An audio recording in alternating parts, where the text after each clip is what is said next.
모든 생각을 멈추고 성부, 성자, 성령의 마음을 모읍니다.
그런데 나는 우리의 대표적 민요 아리랑이 갖는 그토록 피 끓는 전율을 광주에서 처음 느꼈다.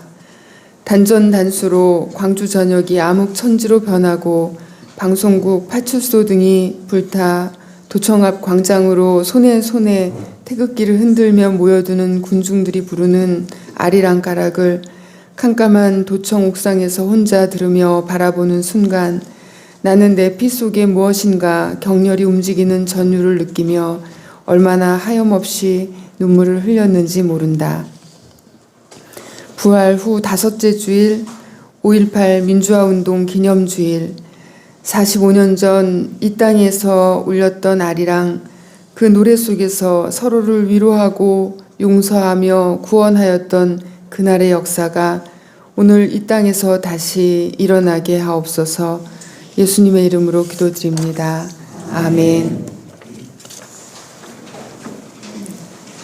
평화의 하나님, 빛고울 광주의 비극이 민주화의 꽃으로 피어난 지 45주년을 맞습니다. 이 꽃 한 송이를 피우려고 수많은 목숨들이 땅에 거름이 되었고 역사가 되었습니다. 지금도 광주 망월동 민주묘지에 가면 시신을 찾지 못한 무덤들이 한켠에 있습니다. 이름을 찾지 못한 시신이 아니라 시신을 찾지 못한 이름들입니다.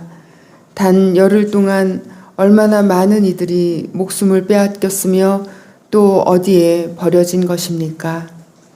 정의 하나님, 우리는 그날 그들이 목매어 외쳤던 자유와 민주와 정의의 나라에서 살고 있습니다. 그들의 용화와 희생이 오늘 우리를 일어서게 합니다. 무덤조차 찾지 못한 채 이 땅 어딘가에 버려져서 희생하는 자들을 그렇게 생각하는 것이 아니라 지금은 땅 어딘가에서 꽃으로 풀로 나무로 그리하여 우리가 매일 마시는 숨으로 되살아나고 있습니다. 빛고울 광주로부터 흘러나온 한 줄기 민주의 빛이 온 나라 온 세상의 어둠을 깨뜨리고 있습니다. 아멘.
거룩하시고 자비로우신 하나님께 우리의 생각과 말과 행동으로 지은 죄를 고백합니다.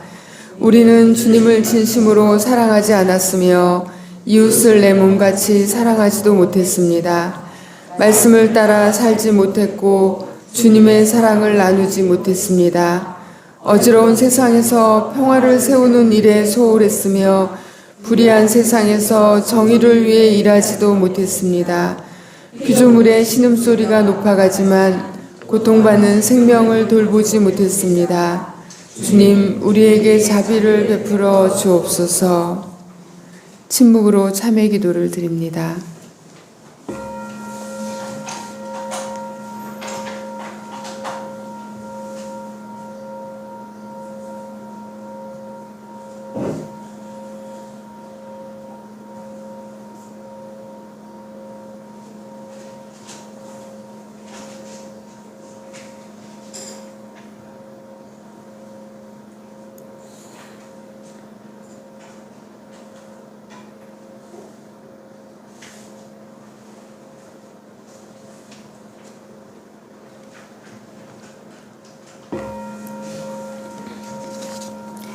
복음의 기쁜 소식을 들어보십시오. 그리스도께서는 죄인을 구하려고 이 세상에 오셨습니다. 만일 우리가 우리 죄를 자백하면 하나님은 신실하고 의로우신 분이셔서 우리의 죄를 용서하시고 모든 불의에서 우리를 깨끗하게 하실 것입니다. 주님의 사랑 다 먹고 그 자리에 있을 줄 몰라라. 그 사랑 원자가 자천하다 세우고 그 신실하심이 그지없어라. 아멘.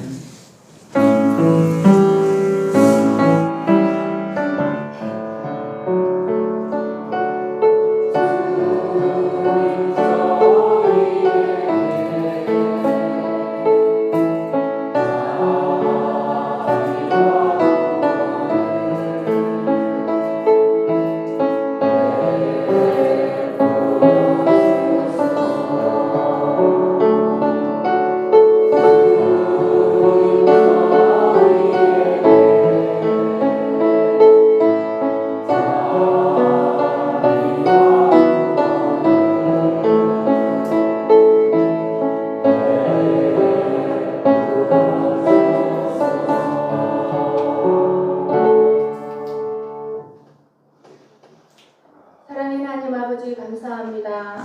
한 주간도 저희들을 사랑으로 지켜주시고 이 시간 5.18 민주화 운동 기념주일로 주의 전에 모여 예배드리게 하심을 감사드립니다. 가슴 아픈 역사의 아픔 속에 있는 이들을 위로하시고 아픔을 회복시켜 주옵소서. 범사에 감사하라. 이것이 그리스도 예수 안에서 너희를 향하신 하나님의 뜻이니라. 살아가다 보면 기쁜 날도 있지만 마음이 힘든 날도 있습니다. 하는 일이 잘 될 때도 있지만 뜻대로 이루어지지 않을 때도 있습니다. 그런데 예수님은 우리에게 범사의 모든 일에 감사하라고 하십니다. 어떻게 그렇게 할 수 있을까요? 우리의 감사 이유는 바로 예수님입니다. 예수님으로 인한 감사는 시들지 않고 오늘을 버티게 하며 은혜가 풍성하게 합니다. 사랑해 주님, 온전히 주님께 감사하지 못하고 불평하는 우리의 삶의 모습을 긍휼히 여기시고 용서하여 주옵소서. 아버지의 마음을 간구합니다. 하나님 아버지, 이 나라를 사랑하여 주시사 정치, 경제, 갈등, 분열, 혼란 속에 있는 이 나라를 붙드시고 대통령 선출하는 중대한 시기를 앞두고 있습니다. 우리로 하여금 하나님 뜻 안에서 지혜롭게 분별하며 나라를 위한 바른 선택을 할 수 있도록 인도하여 주옵소서. 우리 동안교회를 사랑하시는 주님, 동안교회가 주님의 은혜와 말씀 안에서 든든히 세워져가며 이 지역 가운데 복음의 빛을 밝히는 사랑의 공동체가 되게 하여 주옵소서. 주의 일에 힘쓰고자 동안교회 새로운 일꾼을 세우고자 합니다. 하나님의 뜻에 합당한 신실한 주의 일꾼을 세울 수 있도록 인도하여 주시며 순종하는 믿음을 우리 모두에게 부어 주옵소서. 이 시간 말씀 전하시는 목사님을 성령께서 강건케 붙들어 주시고 약속 있는 은혜의 말씀이 선포되게 하시고 목사님의 모든 사역 가운데 함께하여 주시사 영혼이 잘됨 같이 범사가 잘되고 강건하기를 기도합니다. 전하는 말씀을 통하여 우리의 마음을 정결하게 하시고 오늘을 살아가는 우리 삶이 시험을 넣는 은혜와 위로와 회복의 역사가 임하게 하여 주옵소서. 우리가 드리는 이 예배를 위하여 수고하고 애쓰는 손길들을 기억하시고 주님의 은혜로 함께하여 주옵소서. 특별히 몸찬양으로 주님께 영광 돌리는 한미순 권사님의 모든 삶을 인도하시고 축복하여 주시옵소서. 은혜의 주님, 능력의 주님, 치료자 되시는 주님, 사랑 많은 최명덕 집사님의 모든 치료 과정에 함께하여 주시고 동안 공동체의 건강함을 지켜주시옵소서. 우리 모든 삶의 결이 주님 닮아가길 원하고 바라며 기도합니다. 이 예배를 통하여 주님 홀로 영광 받으시길 원하옵고 예수님의 이름으로 감사기도 드립니다. 아멘.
은총의 하나님, 온 누리가 하나님의 창조의 섭리와 은총으로 가득한 5월, 아직도 그날의 고통과 아픔으로 고통받고 있는 많은 부상자들과 유가족들을 생각합니다.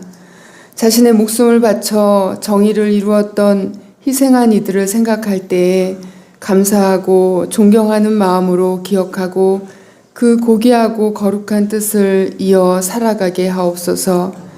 오늘 우리 손에 촛불 한 자루 그 평화가 들린 것처럼 이 땅 한반도의 은혜를 베푸사 보습을 들고 낫을 들어 생명을 길러내는 민족으로 인도하여 주옵소서.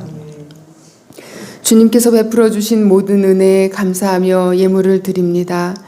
우리에게 일할 수 있는 건강한 몸과 마음 그리고 일터를 허락하시니 감사합니다. 주님 앞에 삶의 11조를 바치오니 하나님 나라의 기초를 세워가게 하옵소서. 약속의 예물이 약속의 삶으로 이어지게 하옵소서. 의롭고 선한 일에 헌신하는 주의 종들과 또 단체들을 위하여 선교의 예물을 드립니다. 작은 나눔으로 서로를 살리게 하시고 주는 것이 받는 것보다 크고 기쁜 일임을 경험하는 은혜를 누리게 하옵소서. 겨자씨연금으로 동안과 나란히 걸어가는 주의 자녀들 그 모든 삶의 계획과 여정을 보호하시고 주장하여 주옵소서. 동안의 미래를 위해서 건축헌금과 성지순례헌금을 드립니다. 이 예물을 통해 참된 교회로서 성장하며 세워져 가게 하옵소서. 감사 예물을 드립니다. 가장 선한 길로 인도하신 주님의 은혜에 감사하는 주의 자녀들 그 기도와 고백을 기쁘게 받아 주옵소서. 늘 감사하는 예물들 주님 기쁘게 받으시고 모든 삶마다 감사와 기쁨이 차고 넘쳐 흘러서 나누게 하옵소서. 생일을 맞아 감사하는 딸의 기도와 예물을 기쁘게 받으소서. 주님께서 주신 생명의 모든 날들이 복되며 평화롭게 하옵소서. 우리 가운데 연약한 지체들이 있사오니 돌아보고 기도하게 하소서. 이 모든 예물이 주님의 나라를 위해 귀하게 쓰일 줄로 믿사오며 예수님의 이름으로 기도드립니다. 아멘. 주님의 평화가 여러분과 함께 네, 서로 평화 인사를 나눕니다. 예. 멀리 계신 분과도 눈 마주치고 인사 나누시기 바랍니다. 예, 오늘 귀한 손님 오셨습니다. 우리 희라 양이 6월 14일에 결혼합니다. 신랑 오늘 함께 오셨어요. 예. 축하합니다. 천영현 군입니다. 예. 그리고 우리 정명자 집사님 3주 만에 3주의 여행을 마치시고 오셨어요. 건강하게 돌아오셔서 감사합니다. 예. 그리고 오늘 지선섭 권사님 오랜만에 자연 예배 때 뵀는데 교회 오셨습니다.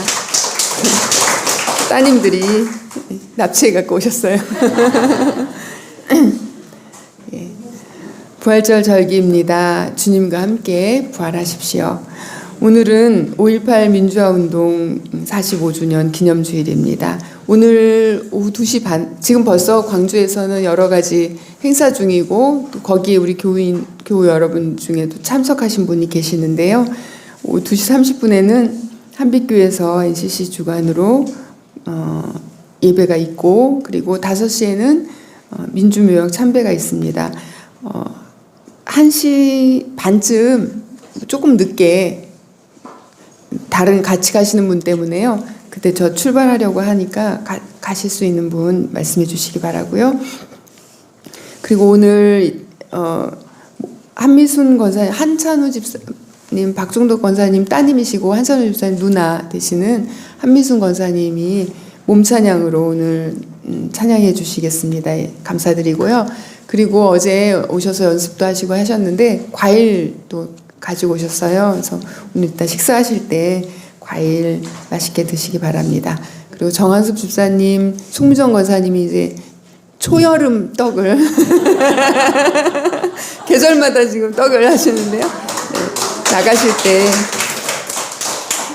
때 하나 내지 2개 다른 못 받는 분 없도록 살펴가면서 받아가시기 바랍니다. 그리고 오늘 제가 광고에 넣는다고 참 늘 하던 대로 해야 되는데 그 수첩을 어젠 또 안 보고 주보를 만들었더니 놓쳤는데요. 여신도 원래 회에 있습니다. 그래서 식사 마치고 모이실까요? 예, 식사 마치고 여기 본당에서 여신도 원래 모이겠습니다. 여신도들 꼭 참석해 주시기 바랍니다. 그리고 마지막은 이제 4번은 제가 내일하고 내일 모레 서울 다녀옵니다. 여격자 회의하고 또 우리 교회가 참 녹색교회 선정이 됐습니다. 10개 정도의 교회가 선정이 됐는데 그래서 시상식 하고요. 녹색팀에서는 여러 가지 상황들이 있어서 많이 못 가시고 이병욱 장로님이 예, 지금 왔다 갔다 하셔갖고 못 가시겠네요. 저 혼자 가서 대표로 상 받고 오겠습니다. 예. 어르신들 위해서 기도해 주시고 또 병중에 계신 교우분들 계십니다. 살펴서 꼭 기도 잊지 말아 주시기 바라고 특별히 이제 지난 한 열흘 정도의 항암을 마치고요. 다음 주에 퇴원을 할 텐데 최명덕 집사 위해서도 기도 부탁드립니다. 성경 봉독과 몸 찬양 있겠습니다. 사도행전 20장 17절에서 35절까지입니다. 봉독하겠습니다. 바울이 밀레도에서 에베소로 사람을 보내어 교회 장로들을 불렀다. 장로들이 오니 바울이 그들에게 말하였다. 여러분은 내가 아시아에 발을 들여놓은 첫날부터 여러분과 함께 그 모든 시간을 어떻게 지내왔는지를 잘 아십니다. 나는 겸손과 많은 눈물로 주님을 섬겼습니다. 그러는 가운데 나는 또 유대 사람들의 음모로 내게 덮친 온갖 시련을 겪었습니다. 나는 또한 유익한 것이면 빼놓지 않고 여러분에게 전하고 공중 앞에서나 각 집에서 여러분을 가르쳤습니다. 나는 유대 사람에게나 그리스 사람에게나 똑같이 회개하고 하나님께로 돌아갈 것과 우리 주 예수를 믿을 것을 엄숙히 증언하였습니다. 보십시오. 이제 나는 성령에 매여서 예루살렘으로 가는 길입니다. 거기서 무슨 일이 내게 닥칠지 나는 모릅니다. 다만 내가 아는 것은 성령이 내게 일러주시는 것뿐인데 어느 도시에서든지 투옥과 환난이 나를 기다리고 있다는 것입니다. 그러나 내가 나의 달려갈 길을 다 달리고 주 예수께 받은 사명 곧 하나님의 은혜의 복음을 증언하는 일을 다 하기만 하면 나는 내 목숨이 조금도 아깝지 않습니다. 나는 여러분 가운데로 들어가서 그 나라를 선포하였습니다. 그런데 이제 나는 여러분 모두가 내 얼굴을 다시는 보지 못하리라는 것을 알고 있습니다. 그러므로 나는 여러분에게 엄숙히 증언합니다. 여러분 가운데서 누가 구원을 받지 못하는 일이 있더라도 내게는 아무런 책임이 없습니다. 그것은 내가 주저하지 않고 여러분들에게 하나님의 모든 경륜을 전해 주었기 때문입니다. 여러분은 자기 자신을 잘 살피고 양떼를 잘 보살피십시오. 성령이 여러분의 양떼 가운데 감독으로 세우셔서 하나님께서 자기 아들의 피로 사신 교회를 돌보게 하셨습니다. 내가 떠난 뒤에 사나운 이들이 여러분 가운데로 들어와서 양떼를 마구 헤아리라는 것을 나는 압니다. 바로 여러분 가운데서도 제자들을 이탈시켜서 자기를 따르게 하려고 어그러진 것을 말하는 사람들이 나타날 것입니다. 그러므로 여러분은 깨어 있어서 내가 3년 동안 밤낮 쉬지 않고 각 사람을 눈물로 훈계하던 것을 기억하십시오. 나는 이제 하나님과 그의 너른 말씀에 여러분을 맡깁니다. 하나님의 말씀은 여러분을 튼튼히 세울 수 있고 거룩하게 된 모든 사람들 가운데서 여러분으로 하여금 유업을 차지하게 할 수 있습니다. 나는 누구의 은이나 금이나 옷을 담는 일이 없습니다. 여러분이 아는 대로 나는 나와 내 일행에 필요한 것을 내 손으로 일해서 마련하였습니다. 나는 모든 일에서 여러분의 본을 보였습니다. 이렇게 힘써 일해서 약한 사람을 도와주는 것이 마땅합니다. 그리고 주 예수께서 친히 주는 것이 받는 것보다 더 복이 있다 하신 말씀을 반드시 명심해야 합니다. 아멘.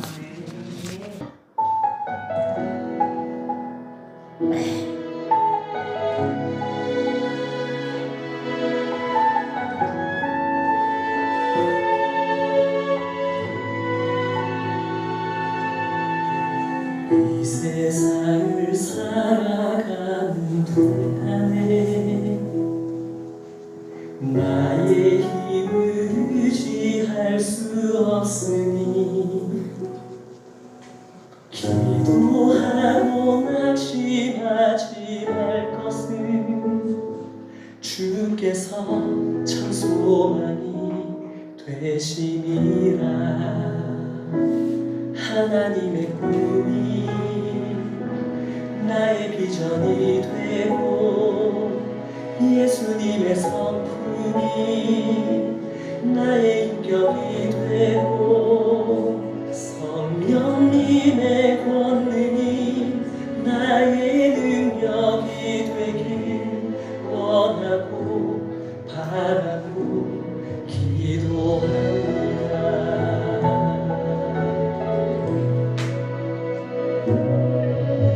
주의 길을 걸어가는 동안에 세상에 더 의지할 수 없으니 감사하고 낙심하지 말 것을 주께서 참 기쁨이 되시리라. 하나님의 꿈이 나의 비전이 되고 예수님의 성품이 나의 인격이 되고 성령님의 권능이 나의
예수님의 성품이 나의 인격이 되고 성령님의 권능이 나의 능력이 되길 원하고 바라고 기도합니다. 원하고 바라고 기도합니다.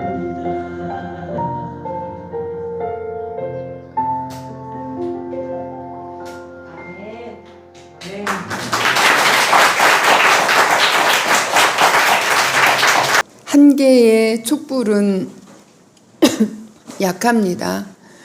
어린아이가 부는 콧바람에도 쉽게 꺼져버립니다. 그러나 그 작은 것들이 하나, 둘, 셋, 수백만 명의 손에 들리게 되면 그것은 마치 들불처럼 쉬 꺼지지 않고 타오릅니다.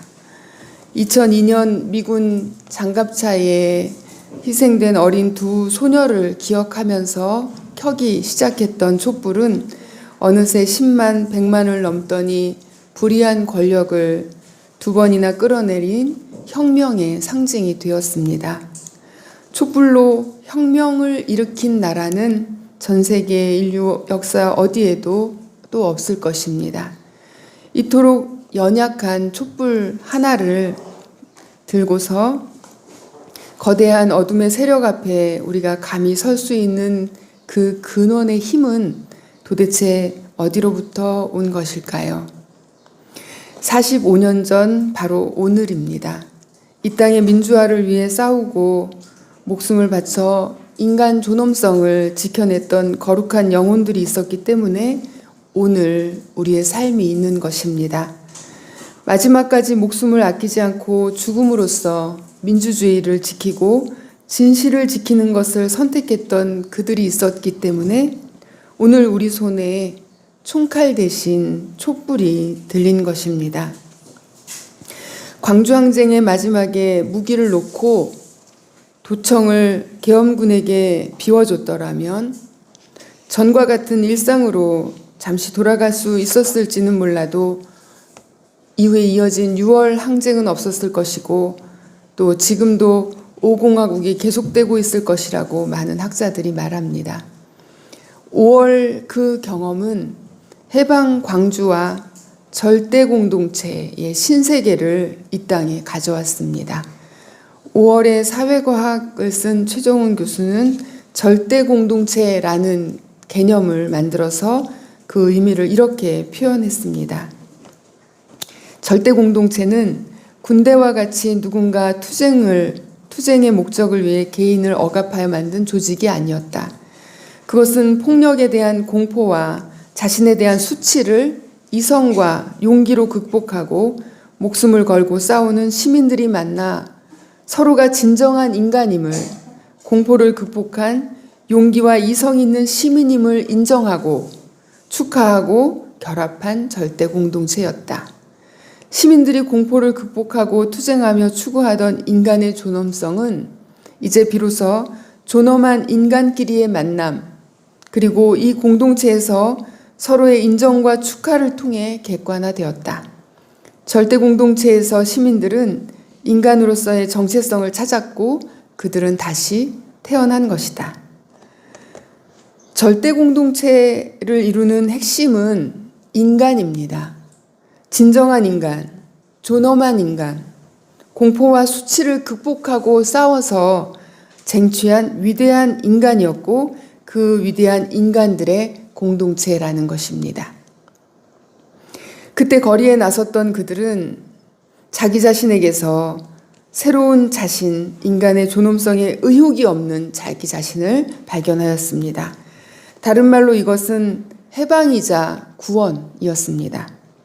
절대 공동체 안에서 광주 시민들은 나 밖에 나, 엑스타시 황홀경의 경험을 했던 것입니다. 성령을 경험한 것이죠. 예수님의 부활을 경험한 초대 공동체, 초대교회 공동체 역시 이 절대 공동체의 은총을 경험한 공동체였습니다.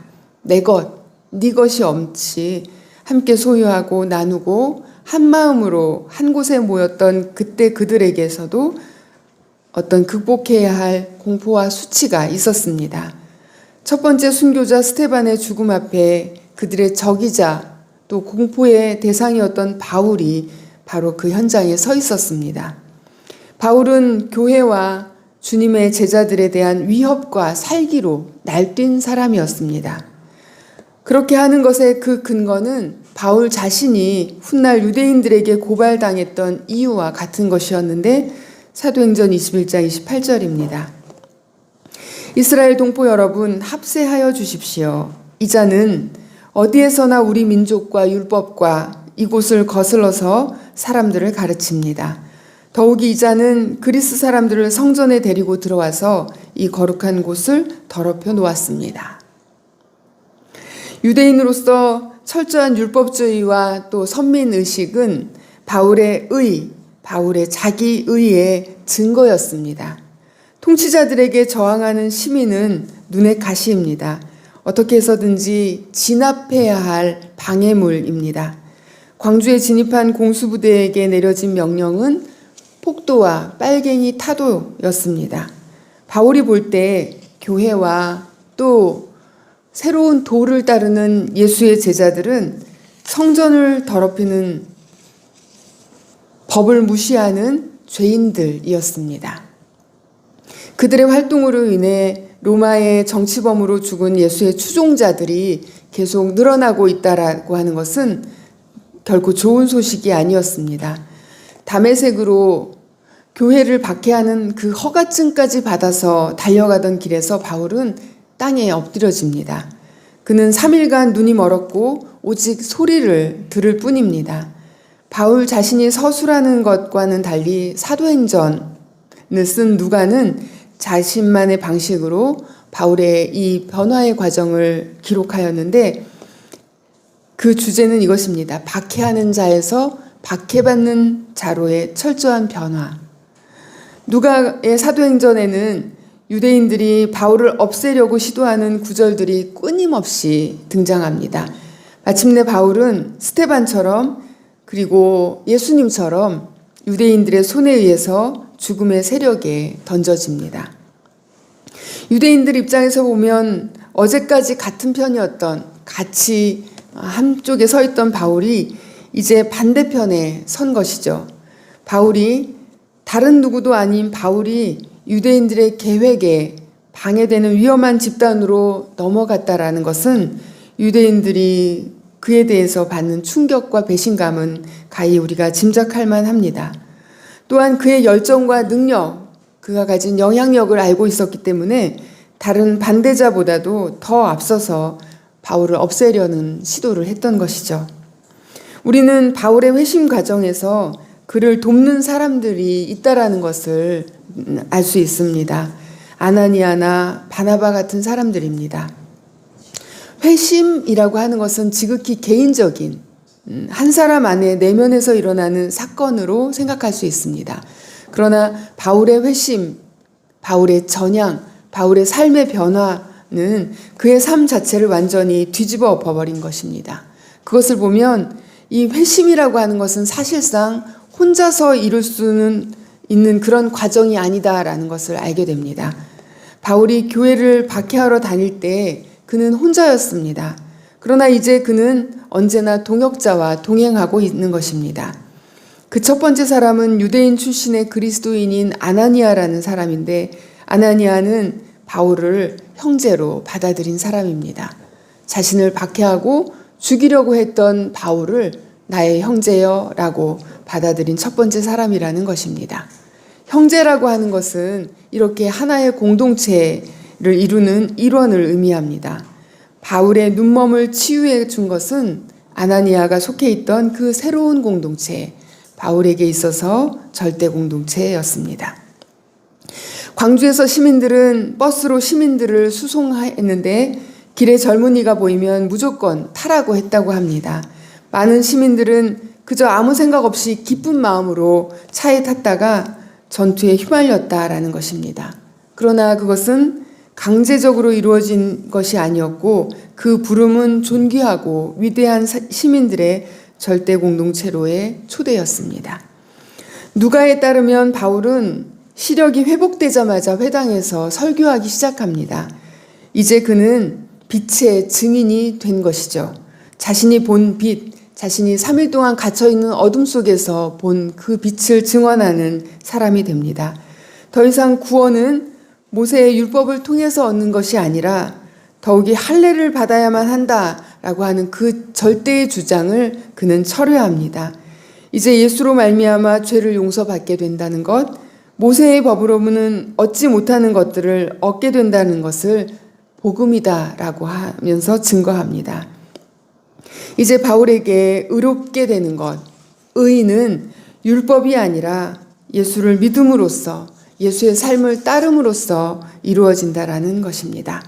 바울은 이전에 했던 일들 때문에 그리스도인들에게 여전히 의심과 또 공포의 대상이었지만 그럴수록 그는 더욱더 강력한 복음을 전파하는 복음 전도자가 됩니다. 믿는 자들은 기뻐하지만 유대인들은 더 당황하고 더 적대적으로 그를 대할 수밖에 없겠죠. 유대인들은 바울을 죽이기로 모의하고 거듭 실패하지만 포기하지도 않습니다. 바울과 바나바를 시기하고 반대하고 또 비방합니다. 다른 사람들을 선동해서 그들을 박해하게 하고 나쁜 감정을 품게 합니다. 군중을 설득해 죽기 전까지 가게도 만듭니다. 유대인들이 그를 증오해서 한 행동들의 구절들, 사도행전에만 나오는 구절들입니다. 이 중 한두 구절만 보겠습니다. 여러 날이 지나서 유대 사람들이 사울을 죽이기로 모의하였는데 그들의 음모가 사울에게 알려졌다. 그들은 사울을 죽이려고 밤낮으로 모든 성문을 지키고 있었다. 유대 사람들이 그를 해치려는 음모를 꾸몄으므로 이제 바울은 자신을 미워하는 유대인들의 그 중심지인 예루살렘으로 가겠다고 결단합니다. 바울은 예루살렘에 자주 올라가지는 않았습니다. 통틀어서 한 5번 정도 올라갔습니다. 바울은 어쨌든 바리새파 출신의 철저한 유대인이었기 때문에 그들과 갈등 없이 잘 지내고자 노력했습니다.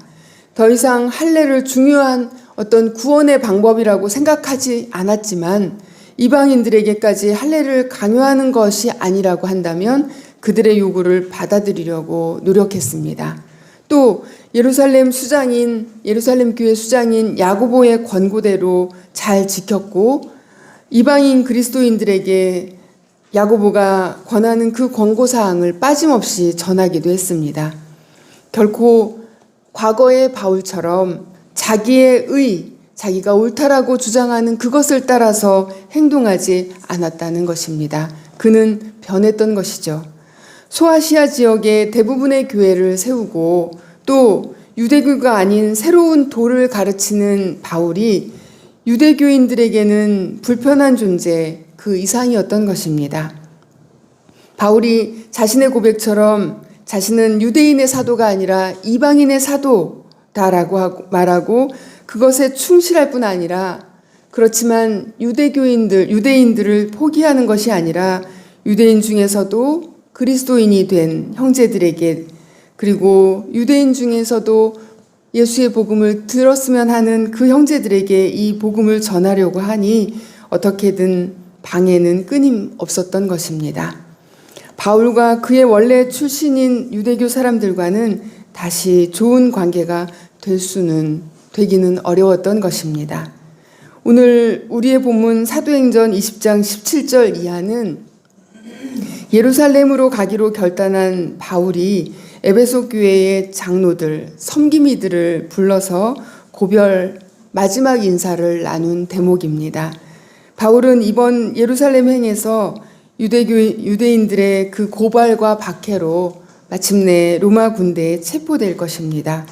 로마 군대에 체포되었다라고 하는 것은 유대인들에 의해서 사실 돌 맞아서 즉결 처분되는 것으로부터 하나님께서 그를 보호한 것입니다. 바울은 지난 날을 돌이키면서 자신의 활동을 점검합니다. 마지막 인사 고별사답게 말하고 있습니다. 19절부터 21절입니다. 나는 겸손과 많은 눈물로 주님을 섬겼습니다. 그러는 가운데 나는 또 유대 사람들의 음모로 내게 덮친 온갖 시련을 겪었습니다. 나는 또한 유익한 것이면 빼놓지 않고 여러분에게 전하고 공중 앞에서나 각 집에서 여러분을 가르쳤습니다. 나는 유대 사람들에게나 그리스 사람에게나 똑같이 회개하고 하나님께 돌아올 것과 우리 예수를 믿을 것을 엄숙히 증언하였습니다. 유대인과 이방인에게 차별이 없이 자신에게 주어진 사명을 감당한 것이 유대인들로부터 이 온갖 미움과 박해를 받는 이유가 된 것 같습니다. 그러나 그 길을 그는 후회하지 않습니다. 바울은 이방인의 사도로 부름받은 자신의 소명을 끝까지 지켜낼 것입니다. 이제 바울은 어두운 앞길, 어둠의 길을 다시 들어서야 합니다. 자신에게 마지막이 오고 있다라는 것을 그는 알았습니다. 누가가 묘사하고 있는 바울의 마지막 모습은 예수님의 생애의 그 마지막 장면들을 연상하게 합니다. 예루살렘으로 올라가시는 예수님의 모습, 죽음을 준비하셨던 그때의 모습을 바울 자신이 반복하고 있는 것입니다.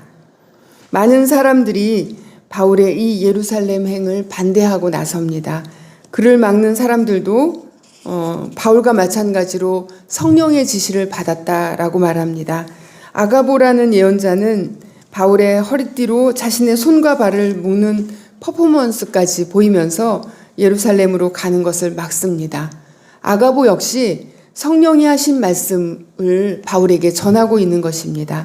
아가보의 말을 들은 바울의 일행은 그를 간곡히 만류합니다. 그러나 바울이 말하죠. 21장 13절입니다. 왜들 이렇게 울면서 내 마음을 아프게 합니까? 나는 주 예수님의 이름을 위해서 예루살렘에서 결박을 당할 뿐만 아니라 죽을 것까지도 각오하고 있습니다. 바울도 성령에 매여서 성령의 포로가 되어서 어쩔 수 없이 예루살렘으로 가야 하며 자신이 가는 그 길도 성령이 일러주시는 것만 아는 것이다 라고 말하고 있는 것입니다. 어디를 가든 투옥과 환란이 자신을 기다리고 있다라는 것을 그는 말하고 있습니다. 그리고 말합니다. 24절입니다. 그러나 내가 나의 달려갈 길을 다 달리고 주 예수께 받은 사명, 곧 하나님의 은혜의 복음을 증언하는 일을 다하기만 하면 나는 내 목숨이 조금도 아깝지 않습니다. 마지막 때에 이렇게 말할 수 있는 삶은 어떤 삶이겠습니까?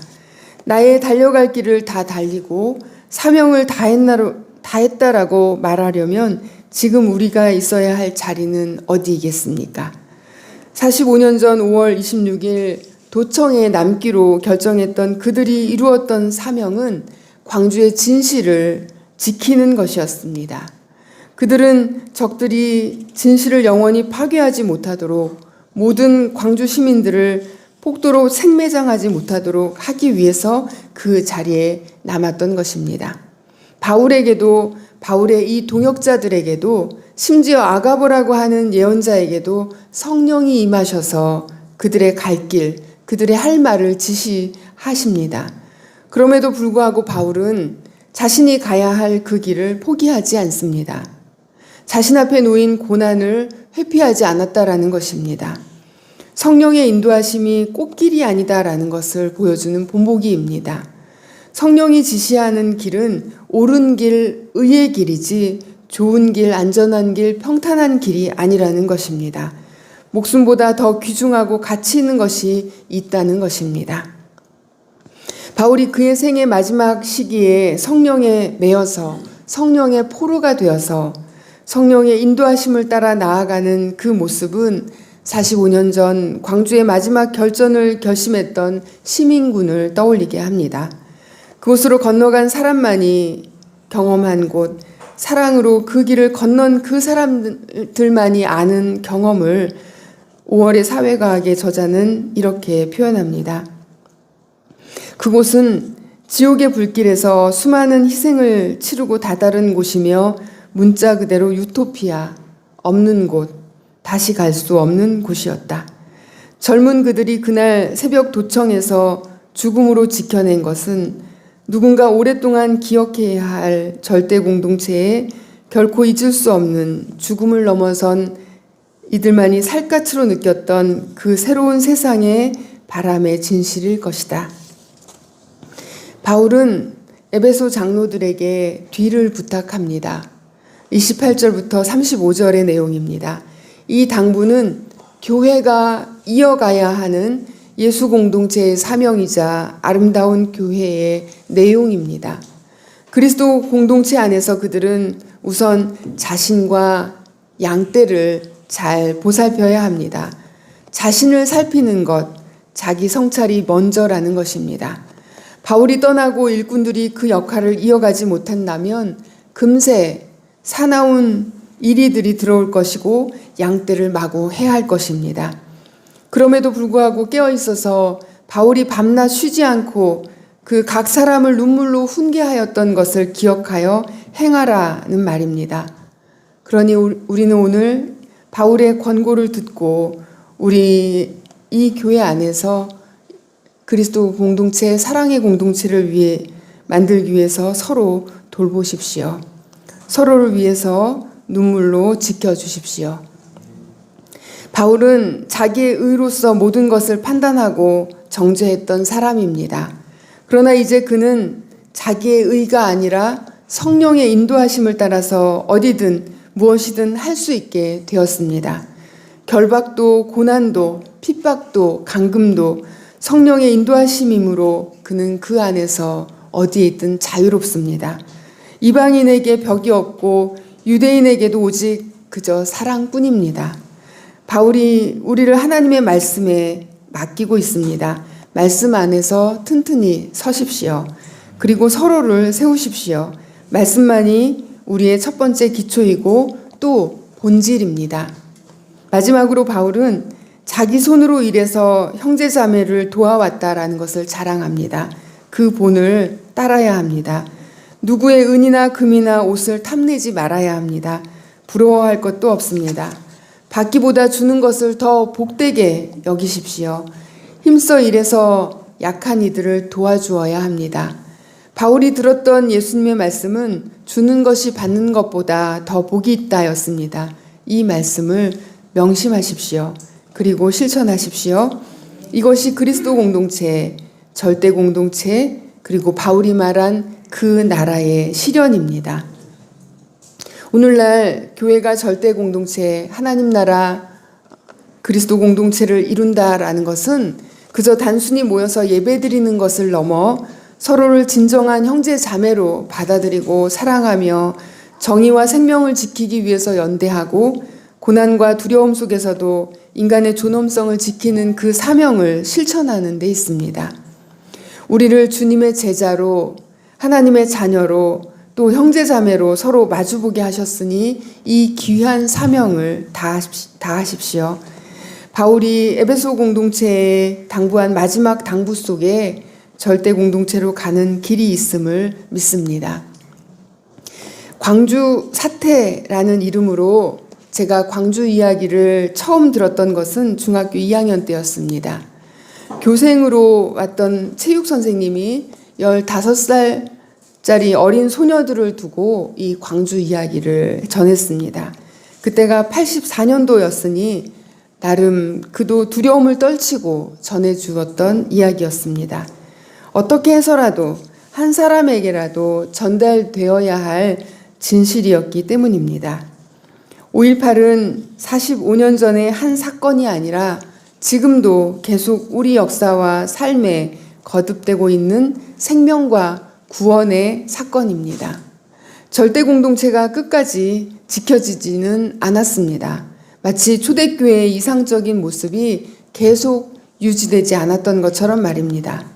그러나 초대교회의 이 평등 공동체가 교회의 영원한 이상인 것처럼 광주의 절대 공동체는 우리 민족의, 우리 역사에, 아니 불의하고 잔인한 권력의 폭력에 맞서서 정의와 생명을 지켜내는 모든 나라들의 영원한 이상으로 남을 것입니다. 다시 45년 전 그날 그 절대 공동체를 이루었던 고귀한 이 땅의 선배들을 기리며 최정은 교수의 글로써 오늘의 말씀을 마무리합니다. 이 절대 공동체의 핵심은 사랑, 즉 고결한 존재에 대한 인간의 반응이었다. 이러한 공동체가 등장하자 망설이던 시민들도 절대 공동체의 축복을 받기 위해 너도 나도 합류했다. 모든 시민들은 동시에 공포에서 해방되었다. 그들은 이곳에서 존엄한 인간으로 세례받았고 그 값을 하기 위해 더욱 열심히 싸웠다. 시민들은 절대 공동체에서 다시 태어났고 이 순간 투쟁은 신명나는 자기 창조였다. 말씀 가운데 들려주시는 하나님의 음성을 묵상합시다.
평안히 가십시오. 자유롭게 사십시오.